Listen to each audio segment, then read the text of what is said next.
Good evening, all. You are all welcome to the first lecture of anatomy.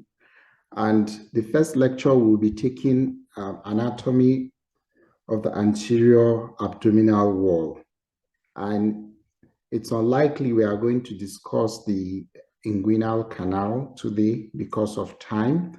So we will discuss only the first part, which is anatomy of the anterior abdominal wall.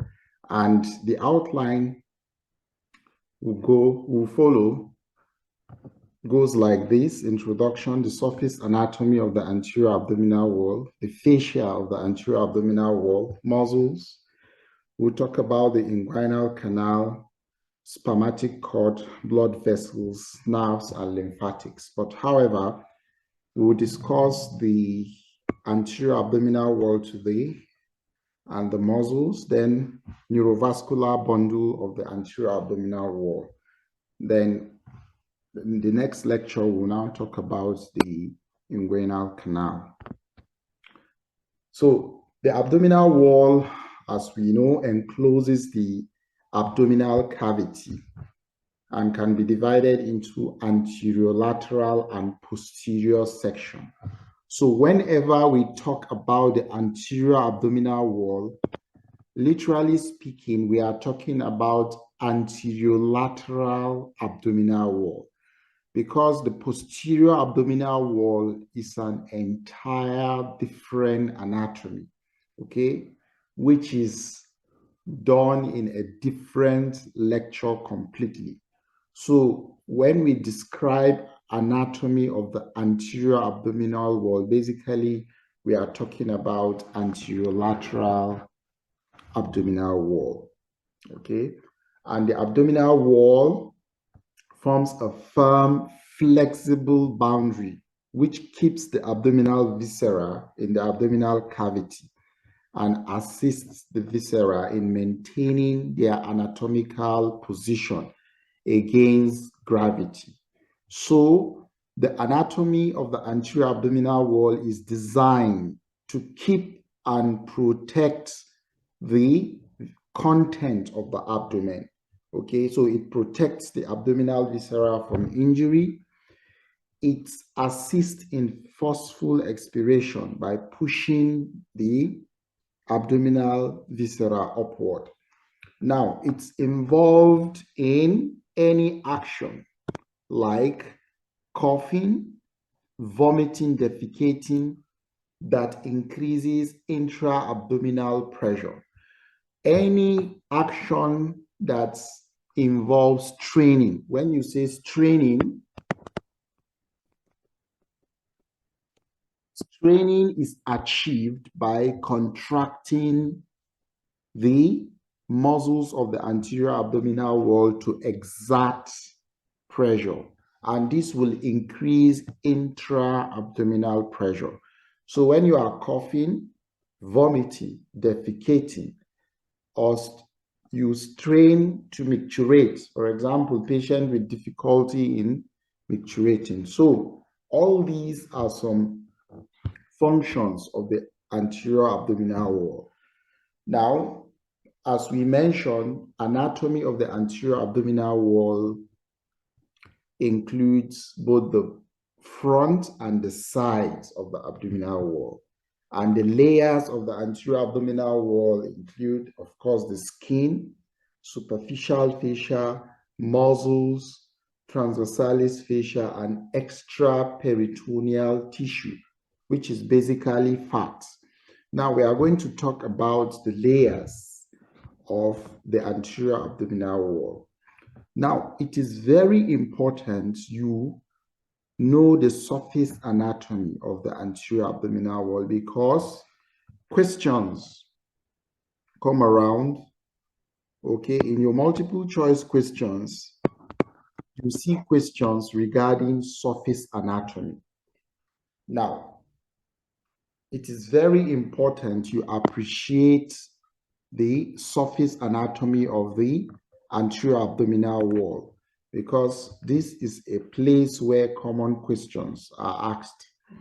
Now, you should know many of the organs in the abdominal cavity can be palpated through the abdominal wall, or their position can be visualized by surface marking.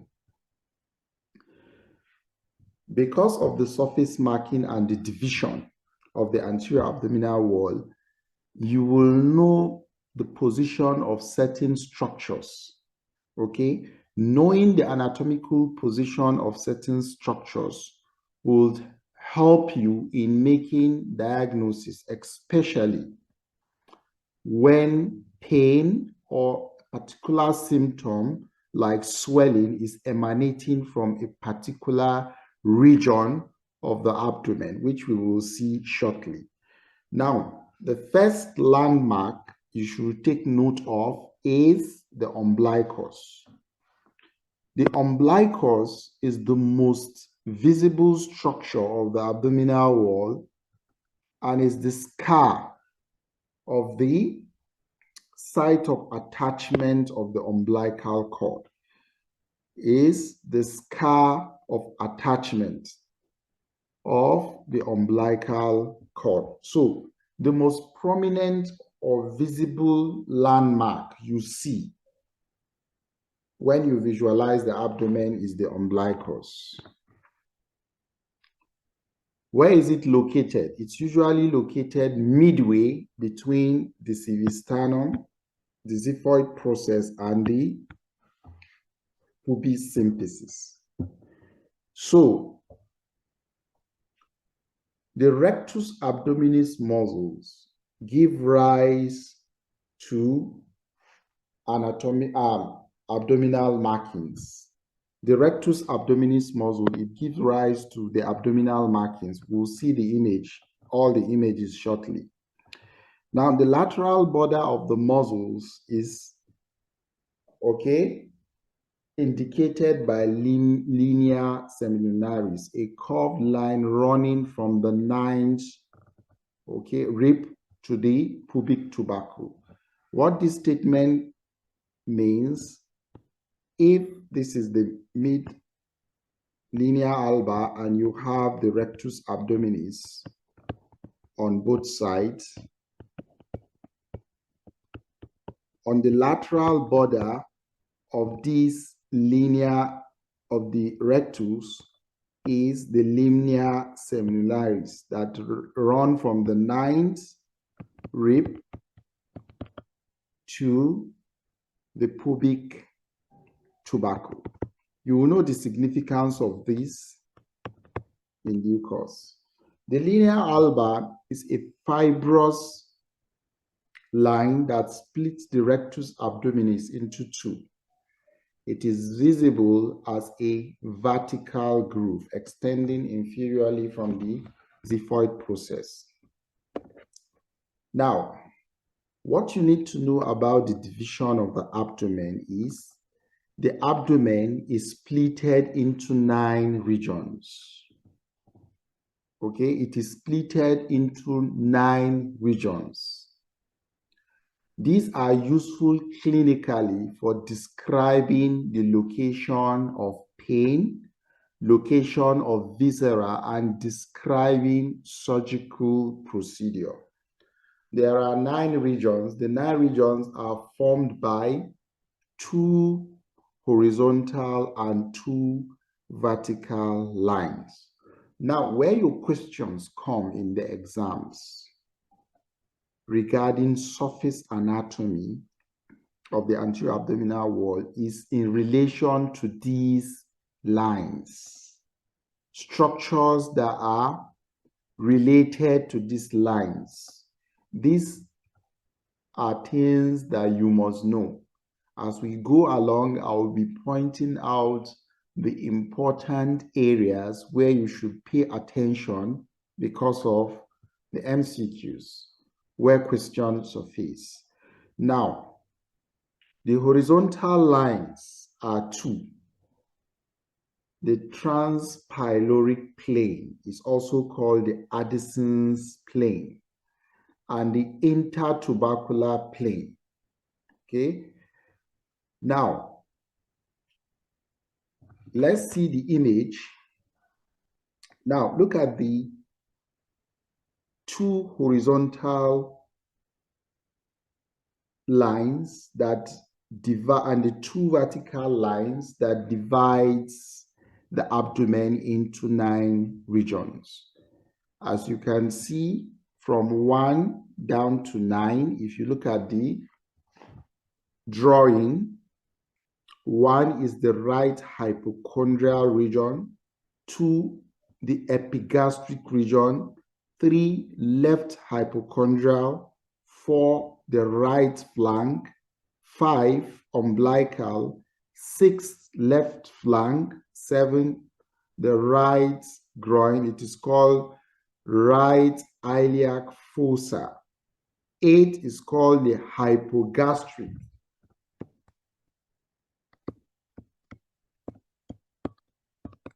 Or suprapubic.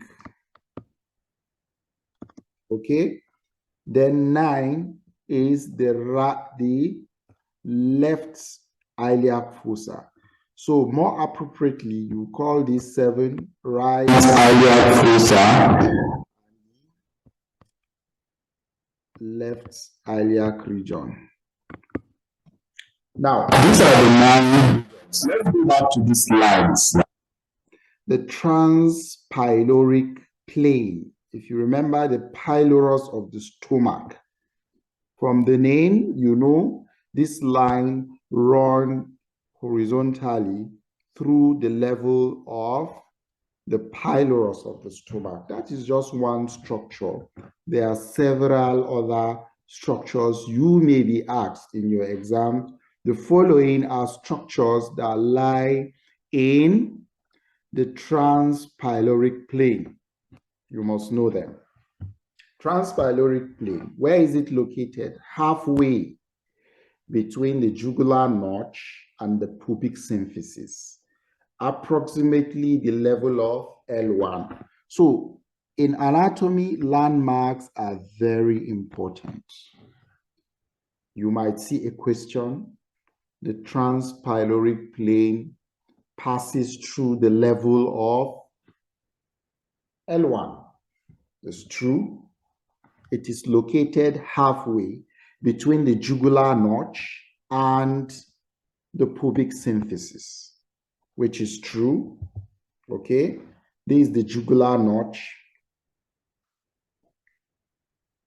This is the jugular notch. And the pubic symphysis, of course. So the transpyloric plane is located midway between these two at the level of L1. Don't forget, transpyloric plane, the first thing that should come to your mind, L1. If you forget every other structure, the pylorus of the stomach, at that level, it is midway between the jugular notch and the pubic symphysis. I know you won't forget transpyloric plane. Intertubercular plane, horizontal line that runs between the superior aspect of the right and the left iliac crest. Intertubercular plane, there are tubercles on the iliac bone. Now this horizontal line runs in between these tubercles, okay, between the superior aspects of the right and the left iliac crest. Now these two lines, along with 2 vertical lines, divide the abdomen into 9 regions. What are these vertical planes? Runs from the middle of the clavicle to the mid-inguinal point. Middle of the clavicle to the mid-inguinal point. When we discuss the inguinal canal, we will see the difference between the mid-inguinal point and mid-point of the inguinal ligaments. There are 2 different anatomy, and it is commonly asked, okay? Now, runs from the middle of the clavicle to the mid-inguinal point, which is halfway between the anterior superior iliac spine of the pelvis and the pubis symphysis. That is the mid-inguinal point. These planes are the mid-clavicular line. Let's go back to the image. This is the clavicle here. You have two clavicles. At the middle of this clavicle, if you go down to the mid-inguinal point, not midpoint of the inguinal ligament, okay? The difference between these two is the mid-inguinal point is the pubic symphysis and the anterior superior iliac spine. The pubic symphysis and the anterior superior iliac spine, while mid-inguinal point is the pubic tubercle and the anterior superior iliac spine. The significance of this is locating the position of the deep inguinal ring and the femoral artery pulsation. For the mid-inguinal point, you palpate the deep ring. Okay, we'll discuss this in detail in the anatomy of the inguinal canal. Okay, so these are mid-clavicular lines. Two, note their landmarks. Okay, there are two questions I highlighted on these slides. Now, you might be asked, you should know structures. There are approximately like 15. That's why I said list. So this is an assignment for you.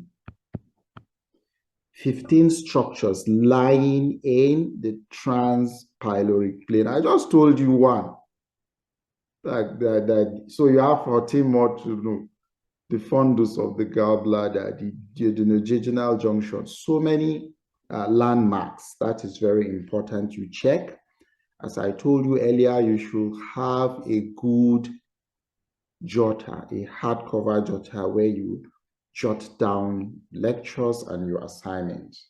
Now, another assignment is what is the difference between the subcostal and the transpyloric plane? You should know this because you might see some textbooks, instead of using the transpyloric plane for the division as we saw, they rather use a subcostal plane.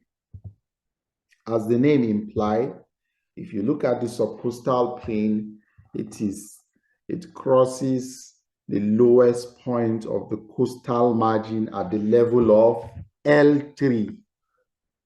You should know transpyloric plane is located at L1. I know you won't forget that.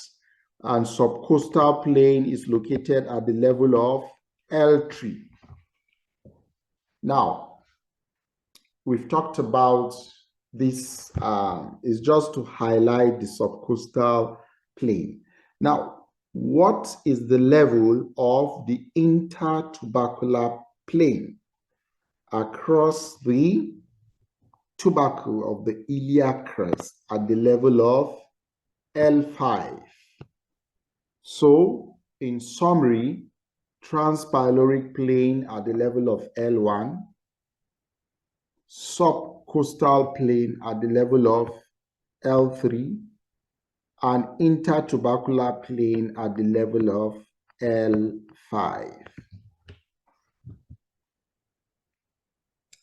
Now you can see the tubercle on this image of the iliac crest, the upper border of the iliac crest. Now, another assignment for you, you should know all the structures that are located in each of these regions of the abdominal wall. So I've even simplified it for you, but this is talking about the quadrant of the abdomen. Now you should know the abdomen is divided into 9 regions. and 4 quadrants. You have the right upper quadrant, the left upper quadrant, right lower quadrant, and the left lower quadrant. Now, what are the organ content of each quadrant? You have the vertical plane is down in the midline of the body, and the horizontal plane at the level of the umbilicus is what divides these into 4 quadrants. Now, you can see all the structures in the right upper quadrants highlighted, and so for other other quadrants. Now, what are the clinical relevance? Now, aside knowing the structures beneath the region, aside knowing the structures in the quadrant, aside knowing all the structures along the transpyloric plane, you should also know the types of abdominal incisions. Types of abdominal incisions, surgical incisions in the abdomen. There could be a midline incision, okay? Now, when you say a midline incision, if this is the abdomen,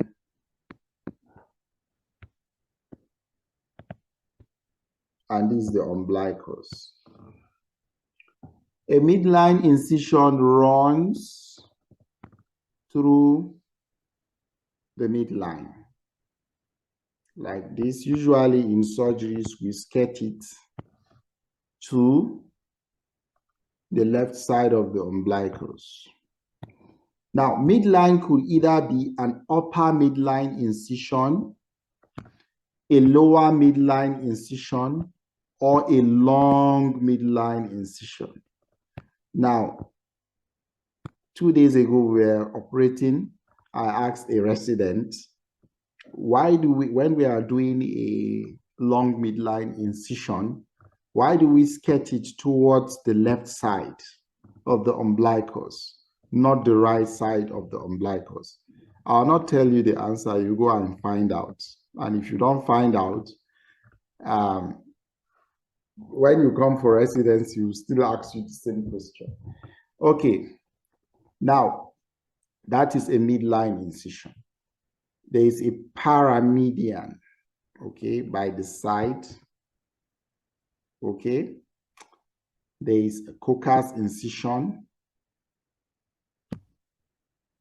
which we will see. We'll describe all the various types of incision. Now, the midline incision, an incision that is made through the linea alba. It can be extended to the whole length of the abdomen by curving around the umbilicus. You don't cut through the umbilicus. And as I just explained, we usually curve it to the left of the umbilicus, which you find out and tell me the reason. The linea alba is poorly vascularized, so blood loss is minimal at that end. So when you are cutting through, entering the abdomen through the midline, you have minimal blood loss. And major nerves are avoided. It can be used in procedures that require access of the abdominal cavity. Now, what you should also know about the midline incision, if you want a rapid access to the abdomen, you go via the midline. Aside being the bloodless plane where you are unlikely to hit any blood vessels, no neurovascular bundle, minimal blood loss, rapid access. When a patient comes with a blunt abdominal injury, intraperitoneal bleeding, you want to gain a rapid access through the abdomen, you do a long midline incision, okay? Now, paramedian incision is similar to median incision, but it is performed laterally to the linea alba, providing access to more lateral structures like the kidney, spleen, adrenals. This method, ligates the blood vessels and nerves to the muscles medial to the incision, resulting in atrophy. What we are trying to say here is, if you do a paramedian incision, we'll talk about the nerve supply, the neurovascular bundle of the abdomen. Now, if you injure these vessels and nerves, what will happen? This portion will become atrophic. So that is the pitfall of the paramedian incision. We no longer do the paramedian incision because of this reason, and it takes more time to gain access to the peritoneal cavity. You won't see general surgeons doing paramedian incision anymore. The Coca's incision. A Coca incision begins inferior to the xiphoid process and extend inferior-laterally in parallel to the right costal margin. Don't forget, Coca is a right subcostal incision. In your MCQ, you have to take note of this position. If it is left-sided, it is not a Coca incision. It's just a left subcostal incision. The Coca incision is the right subcostal incision. It is mainly used to gain access for gallbladder or biliary tree pathology. When you do a Coca's incision, you will get an easy access to the gallbladder. If you are doing cholecystectomy, that is surgical excision of the gallbladder. Now, you should know two modifications and extension of the Coca's incision. When you are doing a more extensive surgery, like liver resection, liver transplant, esophagectomy, gastrectomy, and you want a more extended incision for easy access to the abdomen, you do a chevron incision that is called a rooftop incision, or the Mercedes-Benz incision. You remember the Mercedes-Benz sign? Okay, let's describe what this is talking about. When this is the abdomen,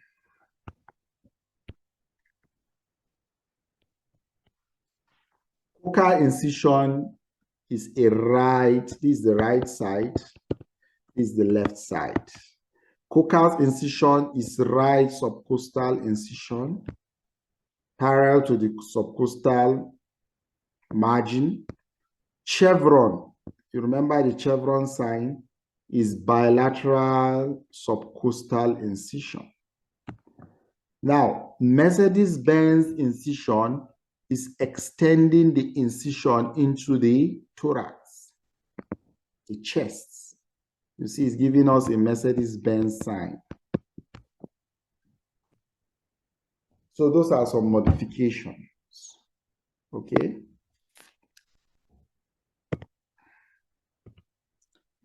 Now, the chevron or rooftop, the extension of the incision to the other side of the abdomen. This may be used for esophagectomy, gastrectomy, bilateral adrenectomy, hepatic resections, or liver transplant.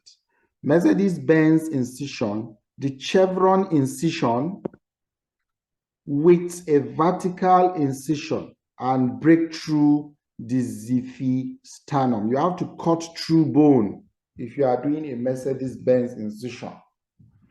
This may be used for the same indications as the chevron incision, however, classically seen in liver transplants.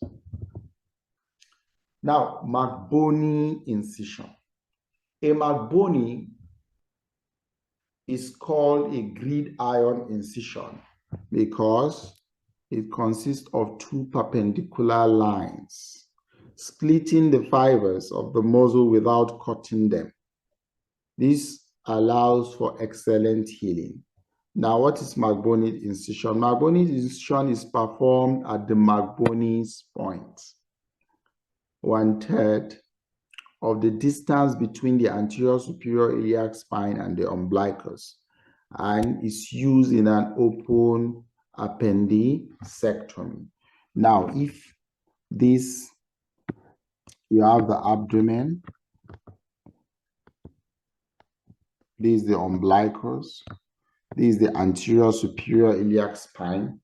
This line is described as spino-umbilical line. That is a line connecting the umbilicus to the anterior superior iliac spine. So the McBoney's point is a point located at the lateral 1/3 and distal medial 2/3 of the spino-umbilical line. So you describe McBoney's point as a point located at the lateral 1/3 and medial 2/3 of the spino-umbilical line, and it represents the position of the base of the appendix. McBoney incision is an incision that is made perpendicular, okay? It's an incision that is made perpendicular to the spino-umbilical line at the McBoney's point. If you are looking for the appendix, you do that. Now, I know some of you may be aware of the skin crease incision that is called the Lance incision. You go and check what is the difference between the Lance incision and the McBoney's incision. That is an assignment. Now, these are the various types of incisions we described, and this is the McBoney incision. Now, we've talked about the surface anatomy of the anterior abdominal wall and all the relevant areas you need to pay attention to. Now we'll move on to the fascia. Okay, we'll move on to the fascia. Now, the superficial fascia is very important. You know that the fascia of the anterior abdominal wall is made up of only superficial fascia. It doesn't have deep fascia. Just imagine somebody with a deep fascia in the abdomen. It will not allow for stretching. It will not allow for stretching during pregnancy. Okay? So, because the deep fascia is inelastic, so the anterior abdominal wall has only superficial fascia, which will describe the anatomy of the superficial fascia and the peculiarity and what makes it different from the superficial fascia of other parts of the body. The superficial fascia is connective tissue. The composition of this layer depends on its location. Describing the superficial fascia, you want to know the anatomy above the umbilicus and below the umbilicus. You should know that above the umbilicus, a single sheet of connective tissue It is continuous with superficial fascia in other regions of the body. Above the umbilicus is just continuous like other fatty superficial fascia of the body. Now below the umbilicus, it has peculiarity by dividing into two layers. The upper layer called the fascia campa and the deeper membranous layer called the fascia scapa. You should know the upper is C and the lower is S, as the sequence C precedes S in alphabetical order. So the upper layer is the campus fascia, is the fatty superficial fascia, while the one below is the membranous deep layer of scapa. Now, the superficial vessels and nerves run between these two layers, but you should know the vessels are more in the fatty layer.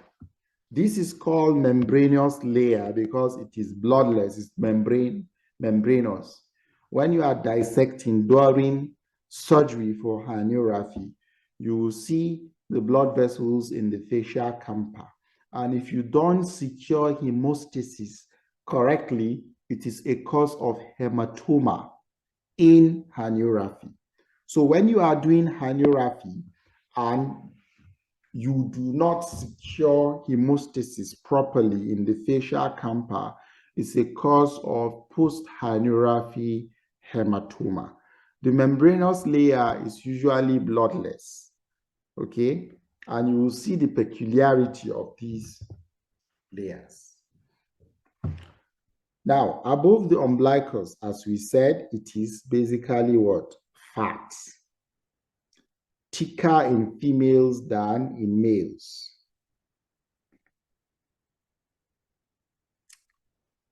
Below the umbilicus, it's formed by two layers, the superficial fatty layer and the deep membranous layer. Just a minute.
Sorry for that little break.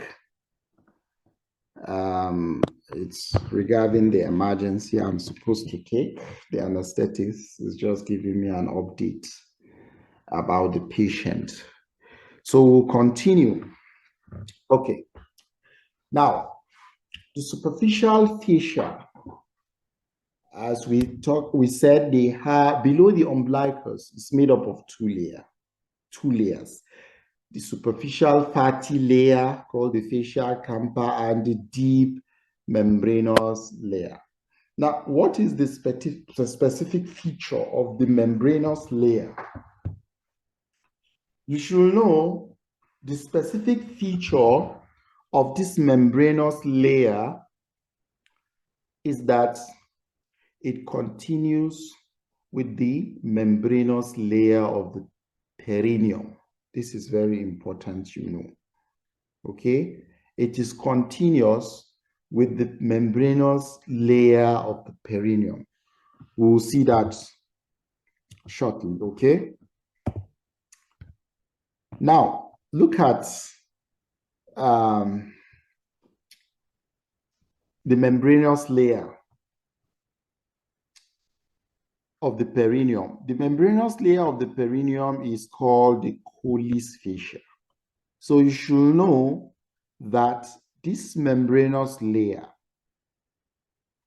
below the umbilicus, that is the fascia of Scarpa, is continuous with the Colles fascia of the perineum. Let me give you an assignment. There's what is called Fournier's ganglion.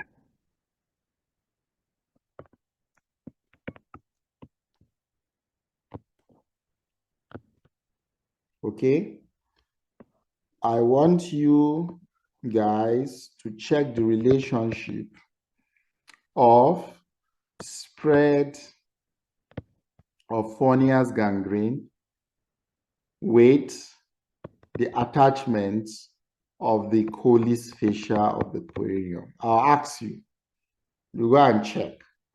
You check the relationship of the spread of Fournier's gangrene with the attachment of the Colles fascia of the perineum. Now, where does it attach? It attaches to the Colles fascia. It attaches to the deep fascia of the front of the thigh, a finger breadth below the inguinal ligament. So that is the extent of attachment of the membranous layer of the superficial. If you look at this diagram, this yellowish part is the fascia camper, and this is it greenish now, is the scarpa. You can see how it tucks the phallus, and also it continues with this fascia that is called the dartos fascia of the scrotum, the dartos fascia. It attaches it, then continues as the Colles fascia. This Colles fascia is attached to the root of the penis between the prostate and the root of the penis. Now you can see this does not spread to involve beyond these parts, but you check your assignment and tell me. I'll ask you in our next class. Okay. Let's proceed. The deep fascia is absent in the abdominal wall and perineum. We've talked about this.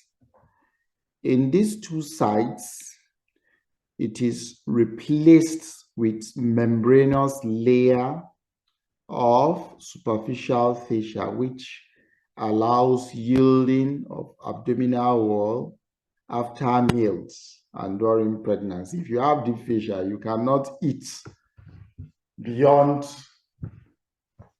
elasticity. Now, let's talk about the muscles of the abdominal wall. Now, the muscles of the anterior lateral abdominal wall can be divided into two main groups. Okay, the flat muscles and the vertical muscles.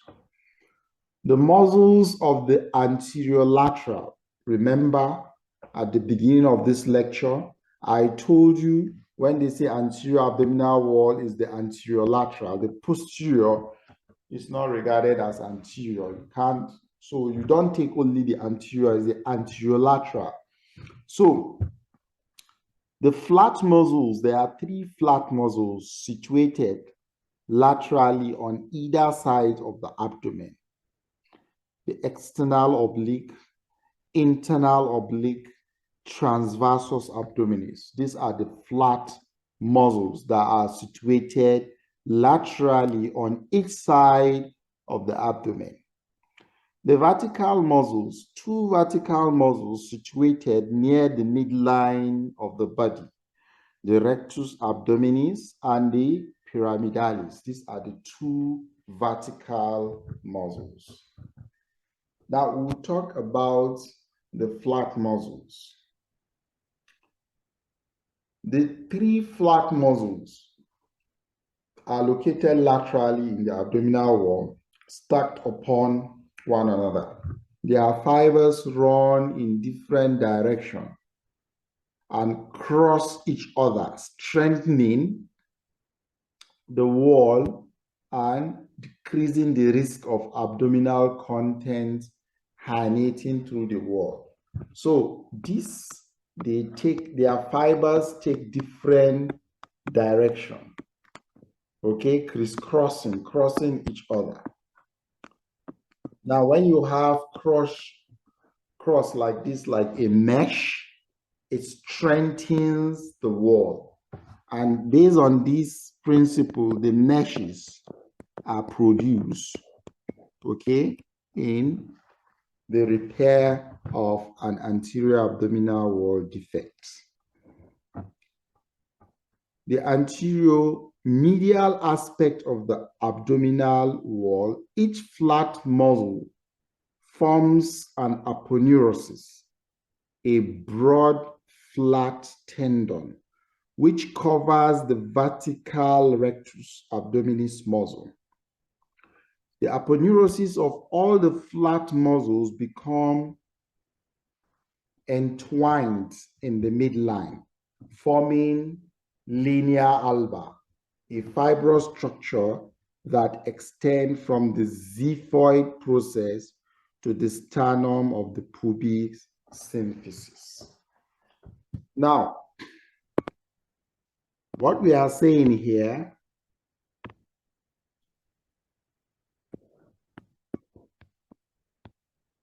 this is the abdomen, okay?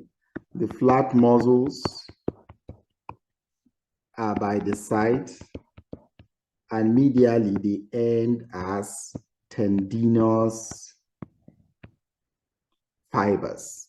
Here, these are fleshy fibers of muscles, while these are tendinous fibers that houses the rectus abdominis muscle, okay?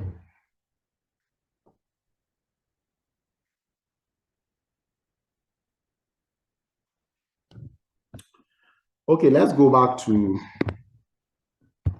our slide and see these muscles individually. Now, at the midline, all those tendinous fibers fuse to form linea alba. Now, the three muscles, as we mentioned, are the external oblique, internal oblique, and the transversus abdominis muscle. We shall see the feature of each of these muscles.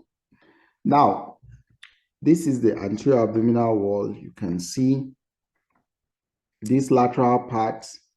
You have the muscular part and the medial part This lateral part, you have the fleshy part, and this part is the aponeurotic part. So there are three flat muscles by the side. Now the external oblique. The external oblique is the largest and the most superficial flat muscle in the abdominal wall. Its fibers run inferior medially. Now, what you should know about this external oblique, take note of the direction of these fibers. Why am I pointing the direction of the fibers? Because when you are doing surgery, appendicectomy, and you are doing McBoney incision, it is a muscle splitting incision. You are not just going to cut this muscle. You insinuate your artery fossette in between the fibers and split. Okay? So you must know the direction of the fibers. It's just as if you are standing and putting your hands in your groin pockets. Imagine the direction of your hands when you are putting it in your groin pockets. So it's facing inferior medially. That is the direction of the fibers of the external oblique. What are the attachments? Originates from the 5th to 12th ribs and insert onto the iliac crest and pubic tubercle. What is the action? Contralateral rotation of the torso. The innervation, thoracoabdominal nerves from T7 to T11 and subcostal nerve, which is T12. We'll talk about these nerves later, but you should know it is the largest, the most superficial, and the orientation of the fibers is what? Inferior medially. Okay, you can see the attachments of the external oblique from the 5th to the 12th. You have the lower 8 ribs, and the attachment is to the iliac crest as well as the pubic tubercle. And you should know it is the lower arching fibers of these that condense to form the inguinal ligaments. The inguinal ligament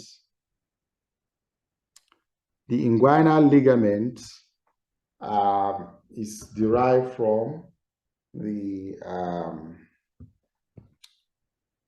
external oblique.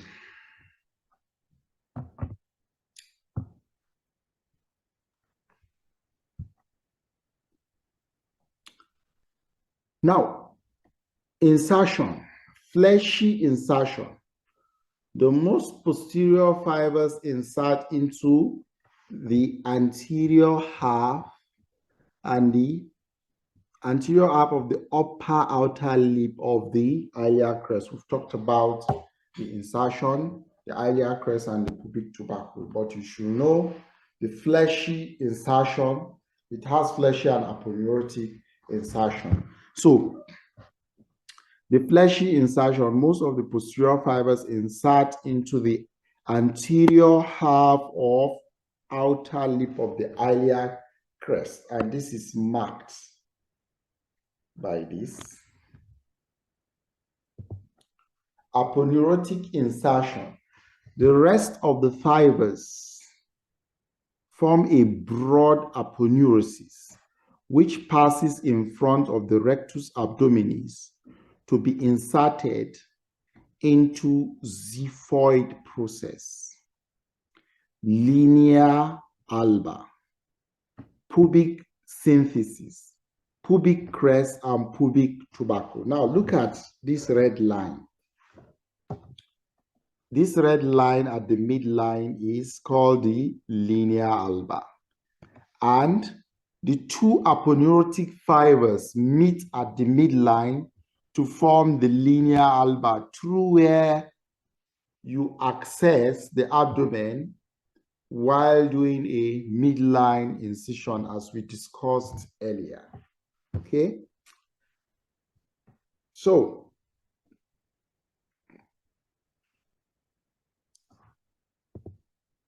what are the special features of the external oblique?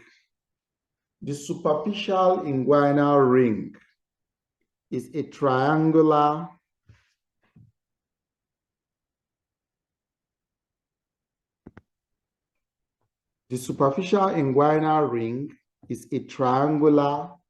opening in the external oblique aponeurosis, superior lateral to the pubic crest. Okay? The superficial inguinal ring is a triangular opening in the external oblique aponeurosis. Now, look at this lower portion on this diagram.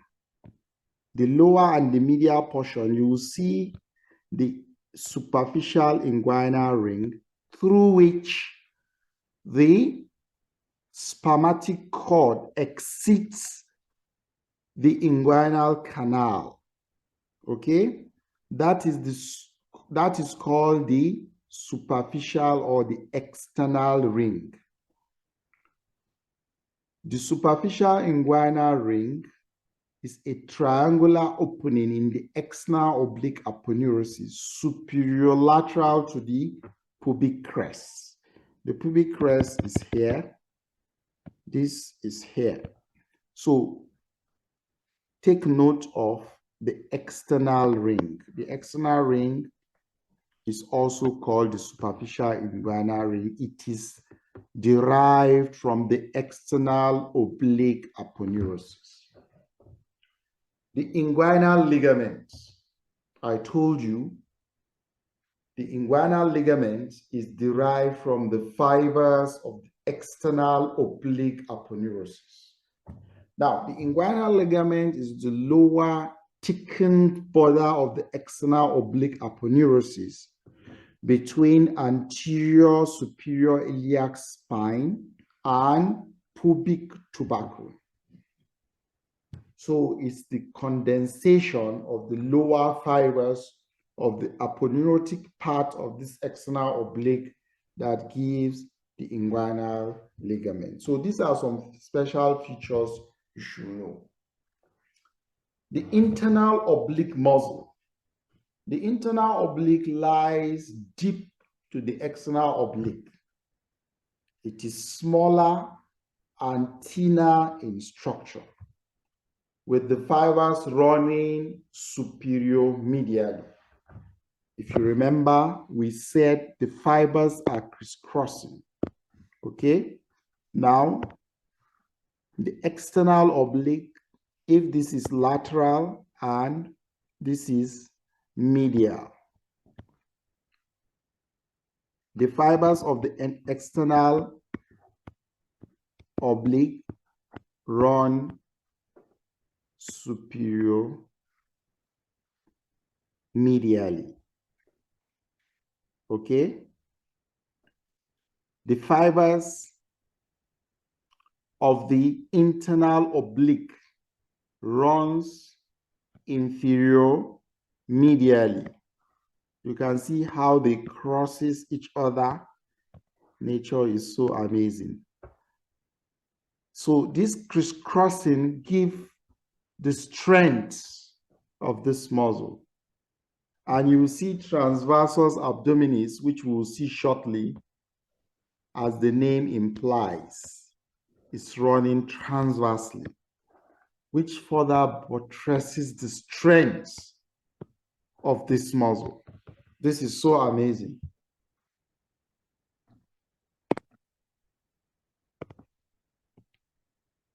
Okay.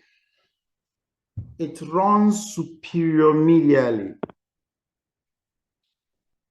perpendicular to the fibers of the external oblique. What are the attachments? It originates from the inguinal ligament iliac crest, and the lumbodorsal fascia. It inserts onto the ribs 10 to 12. Don't forget, for the external oblique, we said from the 5th to the 12th. Now you can see the insertion of this is 10 to 12. What is the action? Bilateral contraction compresses the abdomen, while unilateral contraction is laterally rotates the torso. Innervation, thoracoabdominal nerves. Thoracoabdominal nerves from 7th to 11th. Subcostal nerve from, that is a T12, and branches of the lumbar plexus. And the branches of the lumbar plexus usually from L1, L2. We know that L1, there's the iliohypogastric nerve and the ilioinguinal nerve that are derived from this. Okay.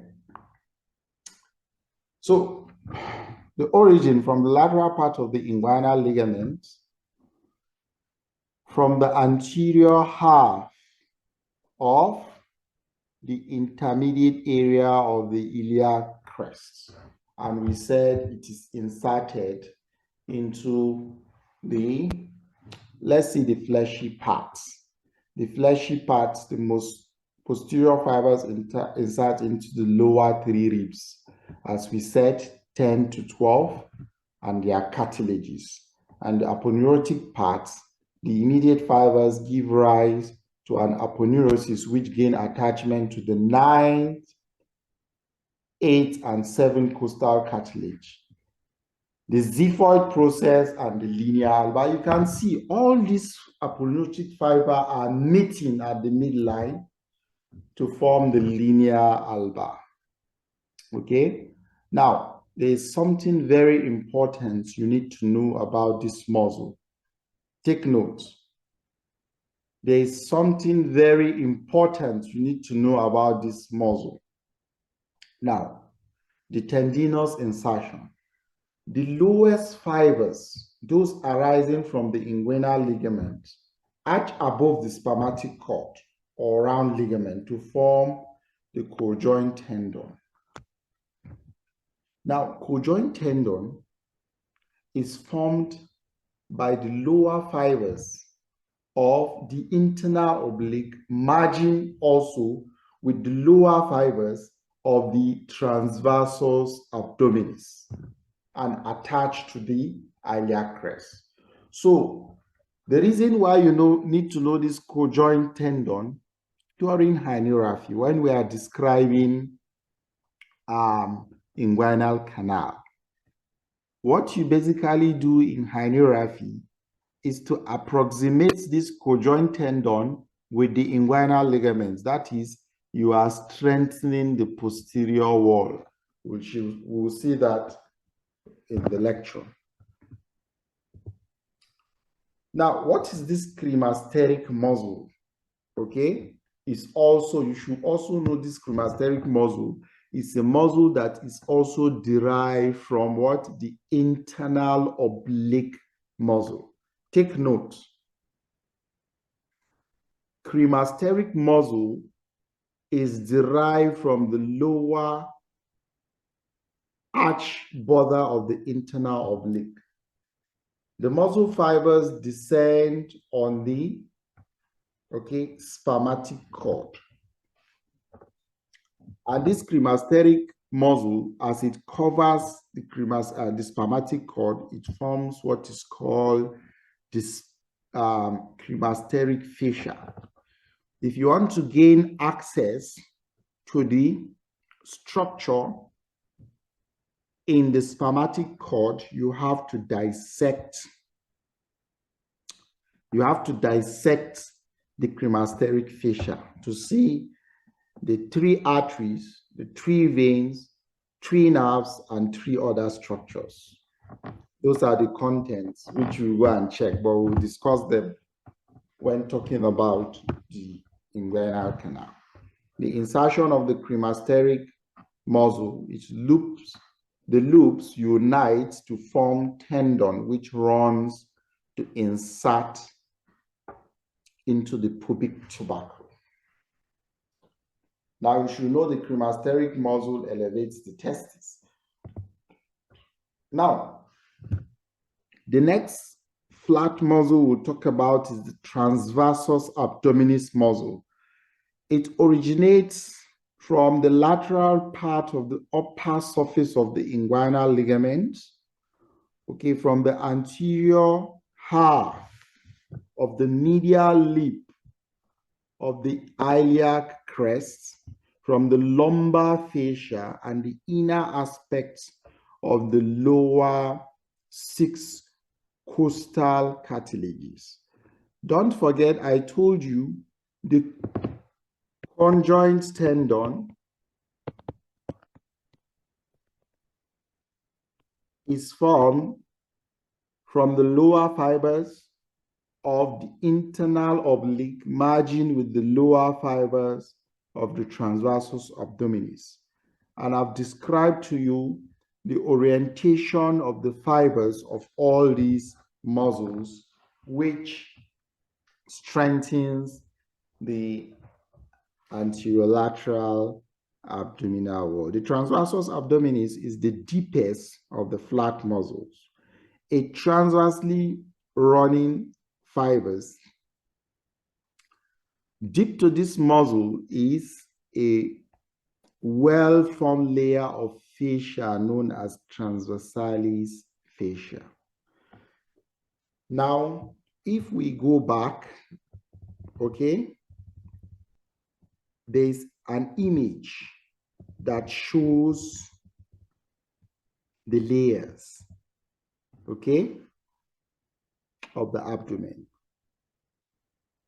If you look at this outermost part is the skin, this red one, the superficial fascia. Of course, there is no deep fascia in the abdomen as we mentioned, okay. Now the next one will be what?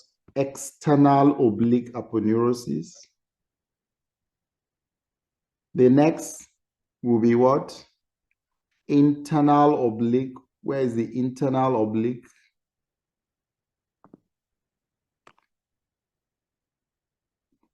Transversus abdominis. Now, it is very important you know there is a thin fascia that is called transversalis fascia or fascia transversalis that is just beneath the transversus abdominis. And after that, there is the preperitoneal fat or the extraperitoneal fat. And these preperitoneal fat, most of the time, it is adhered to the fascia transversalis. Don't forget, the preperitoneal fat, in most cases, it is adhered to the transversalis fascia. Then the peritoneum. After that layer, you have the peritoneum, okay, which is not part of the anterior abdominal wall.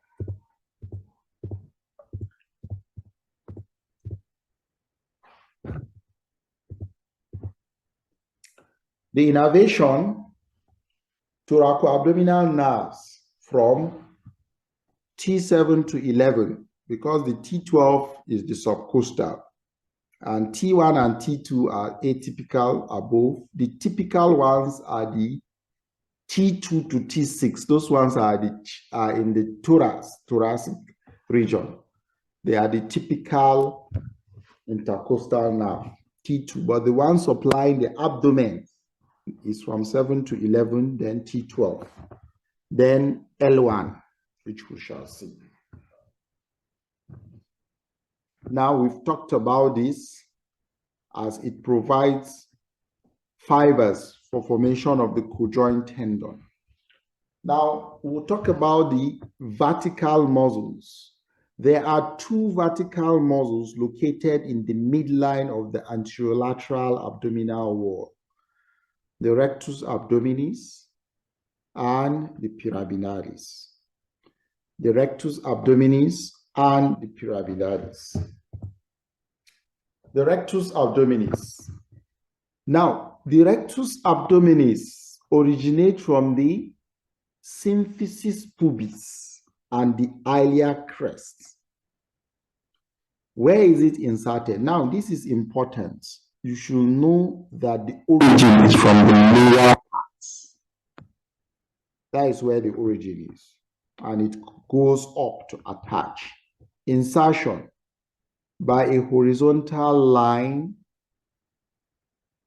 into the 5th, 6th, and 7th costal cartilages and the xiphoid process. Now, let me draw your attention.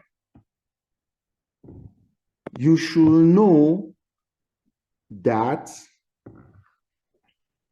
this can be twisted for you in your exams, and you might fall into that trap. You are told that the rectus abdominis arises from the 5th, 6th, 7th costal cartilages and the xiphoid process. That is the insertion. Now, this rectus abdominis, there are some special features you see about it. What is the direction of the fibers? Vertically arranged from origin to insertion. What are the special features? Now, its medial border is separated from the opposite one by the linea alba. It is the aponeurosis of all the lateral muscles that unite in the midline to form the linea alba. And this linea alba separates the two recti. Okay, you can see the linea alba separating both recti. It is characterized by presence of 3 transverse tendinous intersection. You know, some people that have 6 packs, okay? I know most medical students and doctors have only 1 pack. They don't exercise. You see this transverse tendinous intersection, 1, 2, 3, okay? It's also present in the contralateral side that way, okay? And when you keep on exercising, developing this muscle, it gives you the shape that you describe as the 6 packs. Now, the upper one at the xiphoid process, the lower one at the umbilicus, and the middle one in between. You can see this tendinous insertion. First one is at the xiphoid process. Okay, the second one, the lower one is at what? The umbilicus. And the middle tendinous insertion is in between these two. You can see it has divided these muscles into 6. Now, some people won't have this because the muscle is so thin and hypertrophied, and their belly is just filled with subcutaneous fat. You won't see any pack.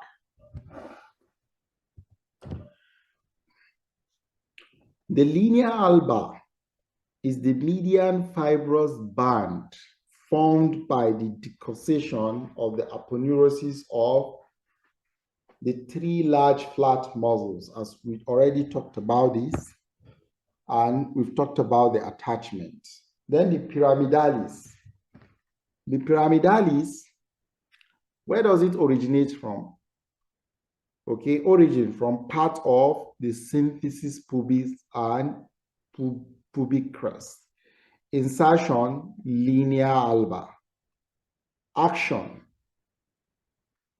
pyramidalis tenses the linea alba.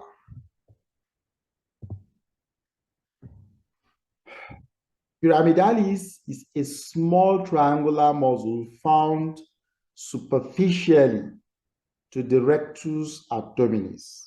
It is located inferiorly with its base on the pubis bone and the apex of the triangle attached to the linea alba. It is innervated by the subcostal nerve, which is the T12. Now, this is very important anatomy, the rectus sheath, because all the aponeurotic sheaths, fibers that are coming from the lateral muscles forms the rectus sheath. And the rectus sheath encases the rectus muscle in a special way, which has some important clinical correlations. Now, the rectus sheath is an aponeurotic sheath which surround the rectus abdominis and pyramidalis muscle with their associated nerves and vessels. That is to tell you, the neurovascular bundles of these muscles are encased within the rectus sheath. Now, it is very important you understand the divisions, the anatomy at various zones, the three zones, the upper zone, the middle zone, and the lower zone. Okay? Now you should know, let me just give you a brief description of what we are talking about. Now, if you are taking the muscles, the lateral muscles, we said there are three. Okay, if this is the left, or this is the right side, this is the left side. You have this posterior, this anterior.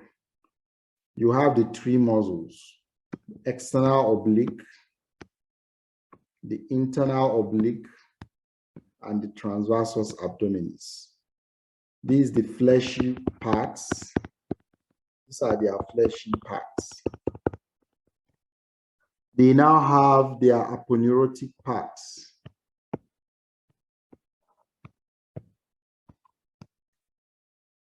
The aponeurotic parts fuse together to form the rectus sheath.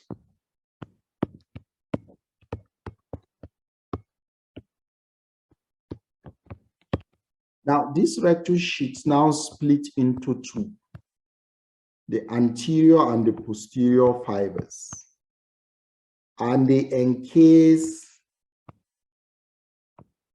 the rectus abdominis muscle on both sides.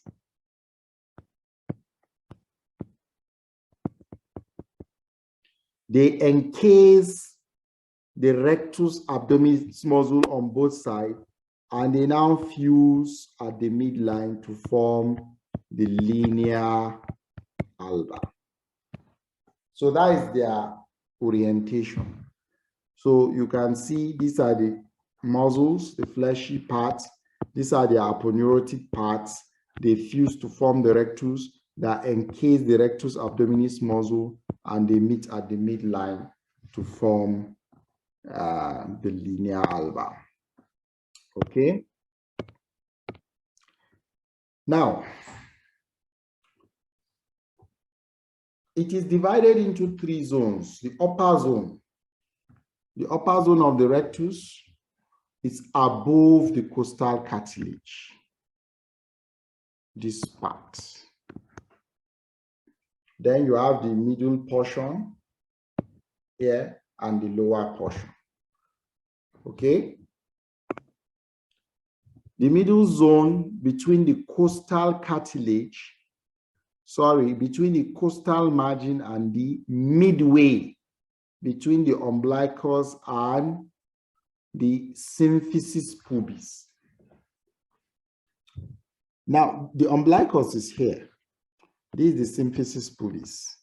Now, the midway between the umbilicus and the symphysis pubis, that is where the middle part ends. Okay? So, it's between the costal margin and the midway between the umbilicus and the symphysis pubis. So, this portion represents the middle zone. And you see the relevance of all this. And the lower portion is from the midway to the level of the pubis symphysis. No. So you should know at this point now, this lower margin is called the arcuate line.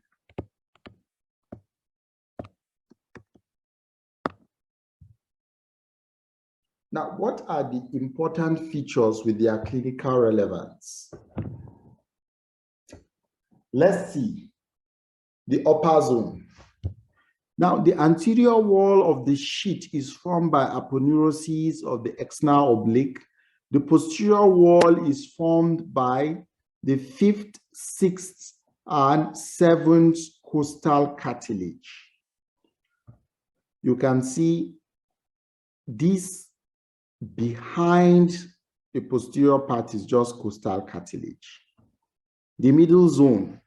The anterior wall of the sheath is formed by the external and the internal oblique. The posterior wall is formed by the aponeurosis of the internal oblique and the transversus abdominis. Now, the middle zone is covered. The middle zone is covered in both the anterior and the posterior portion, while the rectus abdominis muscle is encased within it. Now, below the arcuate line I just showed you, that is the lower zone, the posterior portion is deficient. You should know below the arcuate line I showed you, the posterior portion is deficient of the aponeurosis. Why? Because all the aponeurosis of the 3 muscles crisscross anterior to the rectus abdominis muscle below the arcuate line. So that portion below the arcuate line is deficient posteriorly. That's why incisional hernias are commoner below the umbilicus, because the strength is reduced because the posterior part of the rectus sheath is deficient below the arcuate line. What is just there is just transversalis fascia, which is a flimsy fascia. Beyond that is the preperitoneal part and the peritoneum. They are just flimsy tissue that are adherent without strength. Okay? The demarcation point where the posterior layer of the rectus sheath ends is called the arcuate line. We discussed this. Now we'll talk briefly about the Hesselbach triangle. A minute, let me talk to the theater. I'll get back to you now in a minute.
Okay, the inguinal triangle.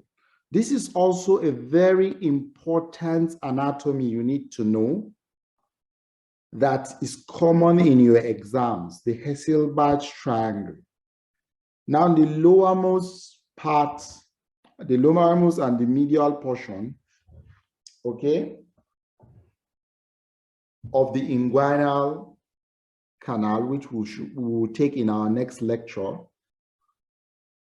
forms a weak spot through which a direct hernias protrude.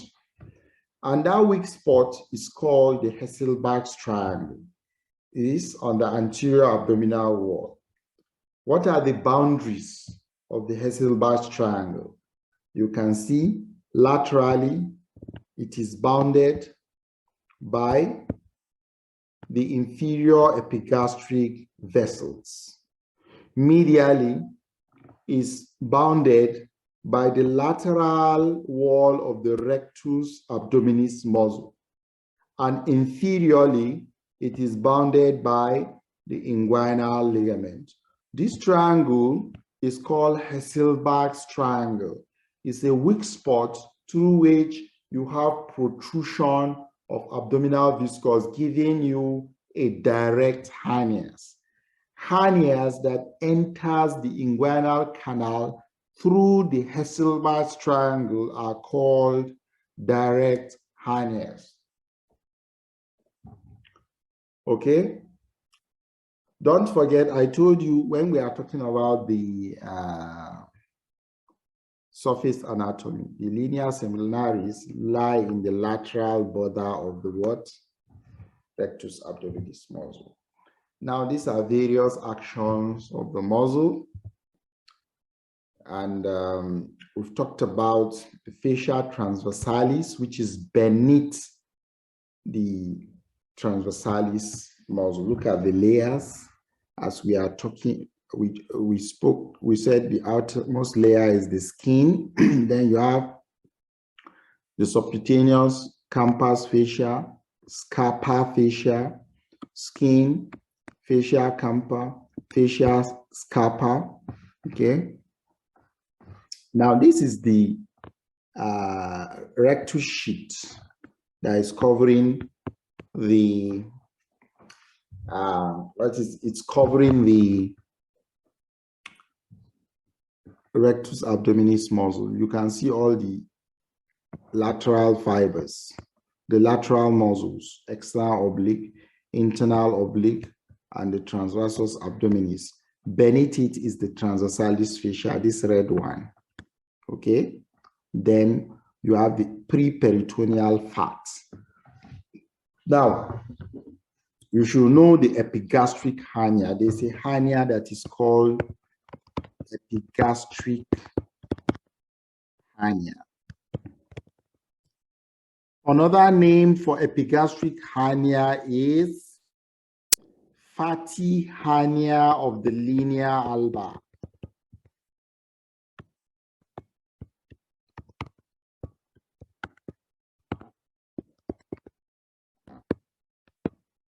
Why is it called fatty hernia of the linea alba? It's because of the protrusion of this extraperitoneal fat through the linea alba. Okay? It's protrusion of the extraperitoneal fat through the linea alba at the epigastric region. So it's called fatty hernia of the linea alba. So that is the significance of that. Then the peritoneum. Okay. Now, another feature you need to know about the fascia transversalis, it gives rise to the deep ring.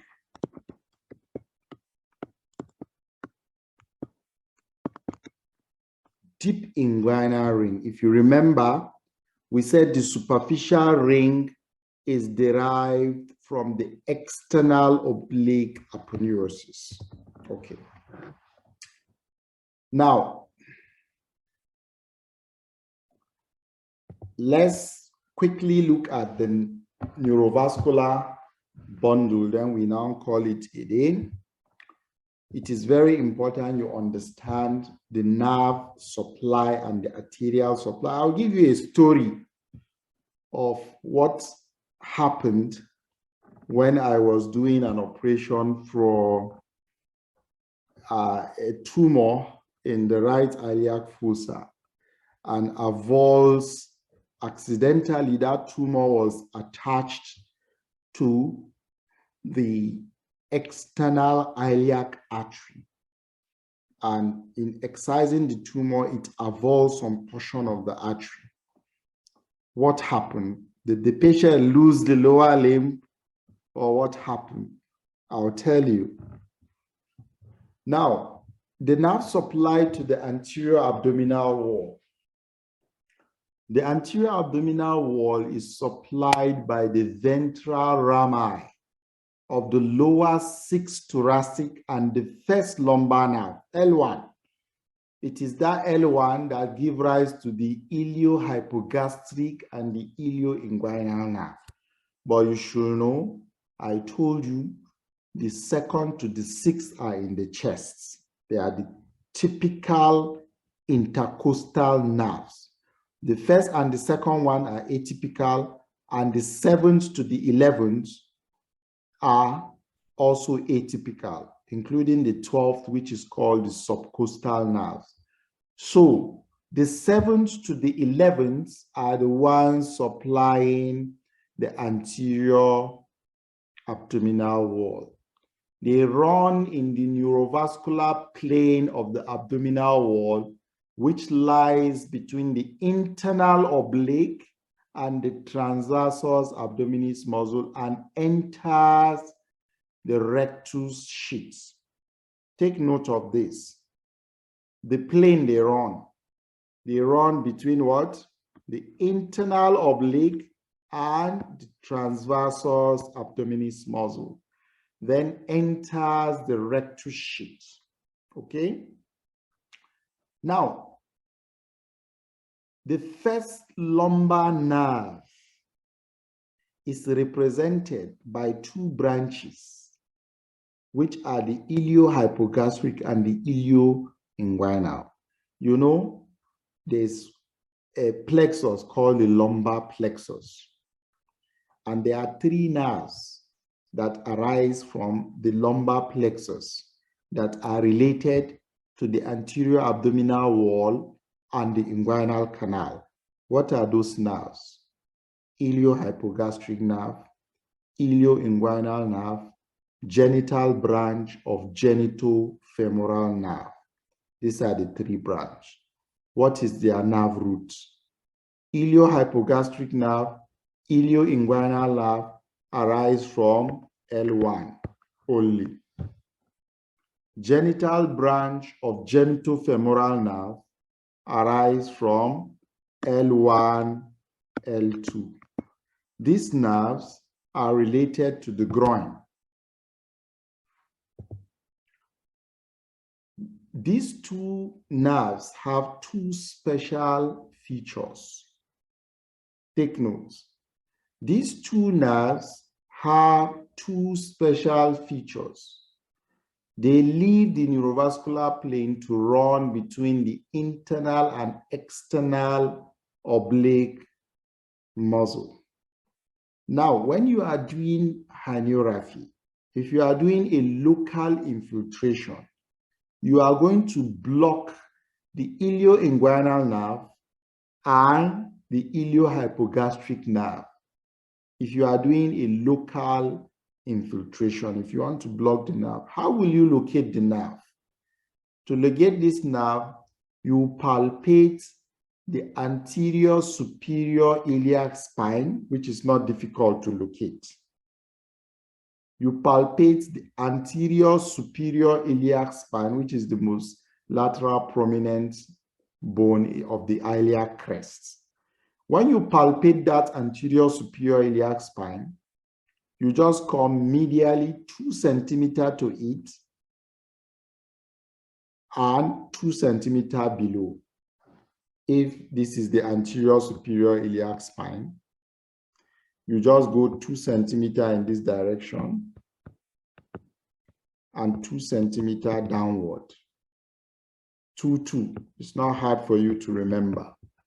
The nerves exits that plane through this.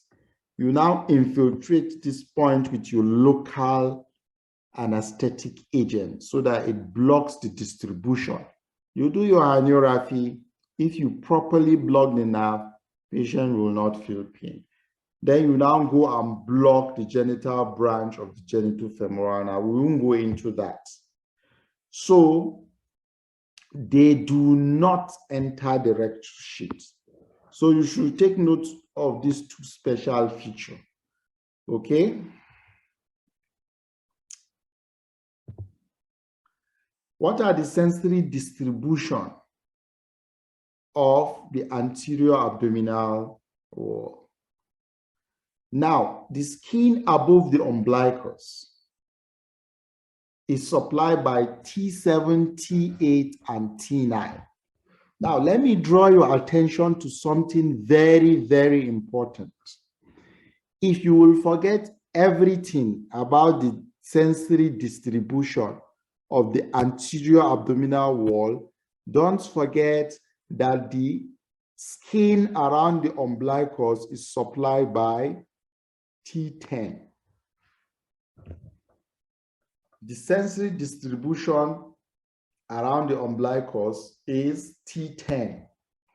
And you should know that they have the same nerve root, T10, with the appendix.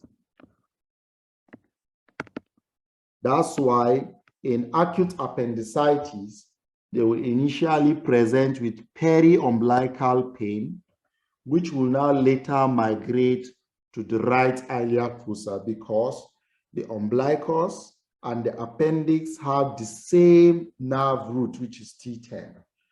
Below the umbilicus, it is supplied by 11, 12, and L1. The motor distribution. The three large muscles and rectus abdominis are supplied by 6 thoracic nerves from T7 to T12. The pyramidalis is supplied only by the subcostal nerve, which is the T12. Cremasteric muscle is supplied by the genital branch of the genitofemoral nerve, L1, L2. So when you are doing herniorrhaphy, you grab the root of the scrotum, infiltrate to block the genital branch of the genitofemoral nerve because it supplies the cremasteric muscle. And if you are dissecting without properly blocking the genital branch of the genitofemoral nerve, patient will have pain. The lower part of the internal oblique is innervated by the ilioinguinal nerve.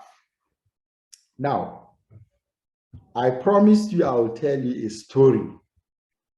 And this is where you understand that surgery is anatomy.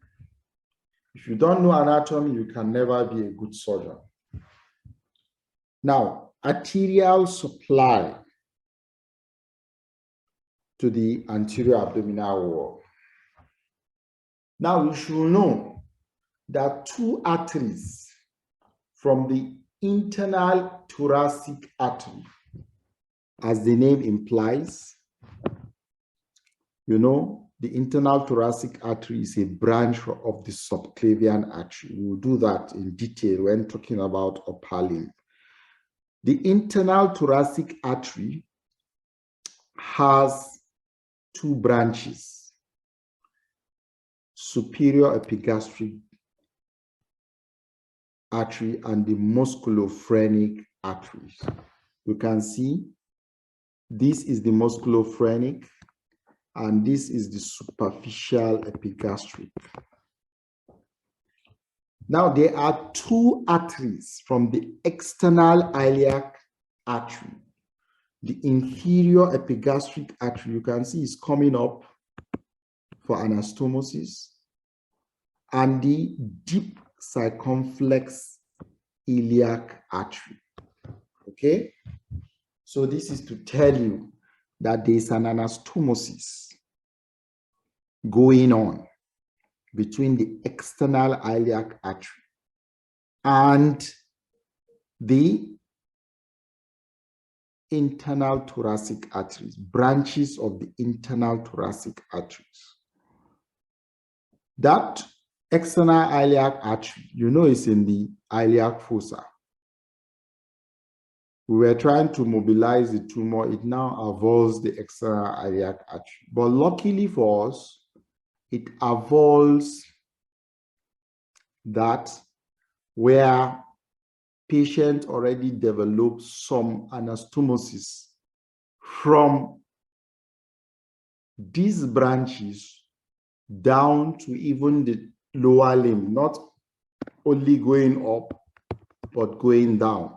So the distal portion, we saw pulsation. So the limb was saved. Now you should know these arteries and their source. The two arteries from the internal thoracic arteries are superior epigastric and musculophrenic. Two arteries from the external iliac are inferior epigastric and deep circumflex. Okay, the lymphatic drainage. Above the umbilicus, the lymphatics ascend upwards to end in the what? Pectoral group of lymph nodes. That is at the axillary, anterior axillary group of lymph nodes. While below the umbilicus, the lymphatics descend downward to the superficial inguinal group of lymph nodes. The superficial inguinal group of lymph nodes. The venous drainage. Above the umbilicus, the lateral thoracic vein runs upwards in the superficial fascia to end in the axillary vein. Okay, the superior epigastric vein runs upward to ends in the internal thoracic vein. Okay, so this is the summary of what we discussed of the neurovascular bundle. In summary, the anterolateral abdominal wall is a large structure made up of multiple layers of skin, connective tissue, and muscles. This requires abundant blood supply, which is provided by numerous blood vessels. The arteries of the anterolateral abdominal wall can be divided into superficial and deep layers. The superficial branches include musculophrenic and superficial epigastric artery and lateral superficial circumflex iliac artery. Okay, now this is what helped us in that injury to the external iliac. Why? Because some branches of this superficial circumflex iliac and superficial epigastric artery, they are branches of femoral artery, okay, and supply the inferior part of the wall. And if you remember, there are some anastomosis from the internal branches of the internal iliac arteries that anastomose with these branches of the femoral artery. So these are the deeper branches as we discussed. When I share the slide, you further go and read them in detail. These are your further reading. You are supposed to know the anatomy of the posterior abdominal wall, especially the anatomy of the thoracolumbar fascia. You are supposed to know the muscles of the posterior abdominal wall, the neurovascular supply, and the clinical notes. So we've come to the end of the first lecture on anterior abdominal wall. The next lecture, we are going to discuss the inguinal canal and its content, the testes and the scrotum. Then that will be the lecture on anterior abdominal wall. So on Monday, you are going to have your assignment in physiology. And regarding your assignments, the essence of that assignment is for you to use your textbooks, read around the assignment. That's why I usually give you 12 hours to read and answer. It will help you in revising topics that are not being discussed that week. And for those who have not done their assignment, it is important for you to do the assignment because the assignment is on the page. Those who cannot see the assignment, you can request and I'll send the assignment for you, you do and submit. So I'm going to entertain questions. If you have any question, you can unmute yourself and ask. For those of the primary groups, the lecture will be sent to you. The slides will be shared with you. And also the recording for the lecture, you will have access to the recording of the lecture. So if you have any question, please, you can unmute yourself and ask. Thank you very much for participating. Any questions? Yes, sir, just one. Okay. So you said because the nerve roots were the same, T10 around the umbilicus, at the level of the umbilicus only, that's why the pain for acute appendicitis presents initially with umbilical pain. Why initially only? Why not just, why doesn't it just stay there, the pain? Okay, that is a good question. The nerve root T10. Okay.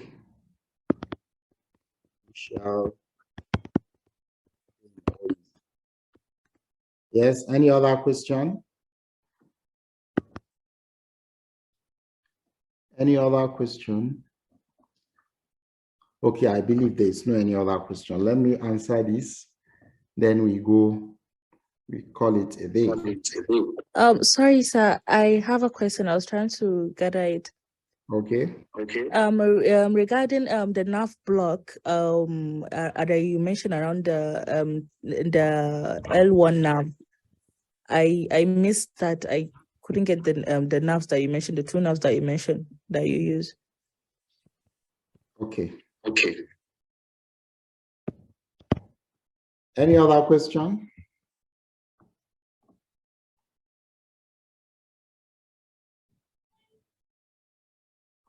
Okay, let me answer the two questions.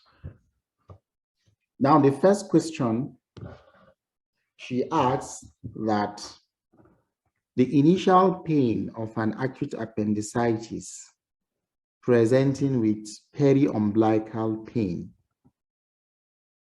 okay, because the appendix have the same nerve root with the umbilicus.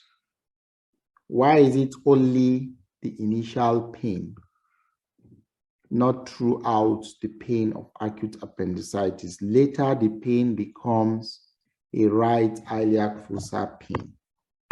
Now, there are two types of pain in appendix. The visceral pain and the somatic pain. This visceral pain is a referred pain.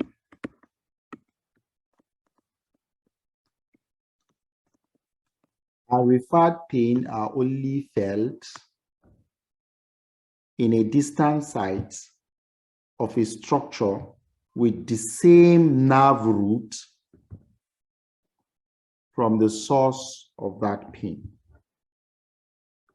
The pain is in the appendix, which is a visceral structure. The appendix is inflamed. And because it has the same nerve root with the umbilicus, so the initial pain, which is visceral, is felt at the umbilicus, which is a referred pain because they have the same nerve root. Referred pain are pain that is felt at a distant site and it is not continuous from the origin or the source of the pain. Later, this pain becomes localized to the right iliac fossa because the appendix have been inflamed completely with periappendiceal collection, okay? And this is impinging on the anterior abdominal wall that is covered internally by the visceral peritoneum, and there are somatic nerve innervations now of the visceral peritoneum, which is now localizing the pain to the right iliac fossa, which is the region where the appendix is. So it's giving you an anatomical diagnosis of likelihood the organ that is inflamed. So you should know the initial pain is a referred pain because they have the same nerve root. Subsequently, it is the inflammation, okay, that causes a dull pain due to impinging of the inflamed appendix on the peritoneum in the right iliac fossa, which localizes the pain. So that's why they have two different types of pain. Is it clear? Yes, thank you. Now, the second question is on nerve block. When you are blocking, you are doing a local infiltration during herniorrhaphy. You block ilioinguinal nerve and iliohypogastric nerve, which are what? Both L1.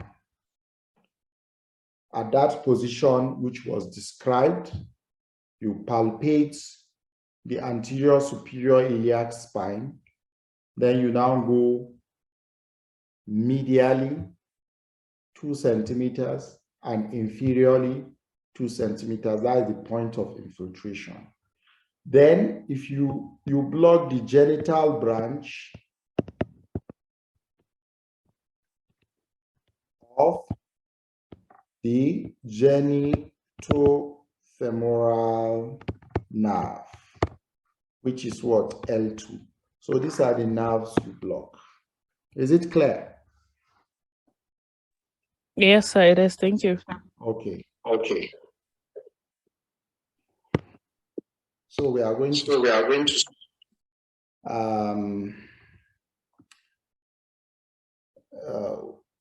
in the absence of any other question, I'm going to share the slide on the group.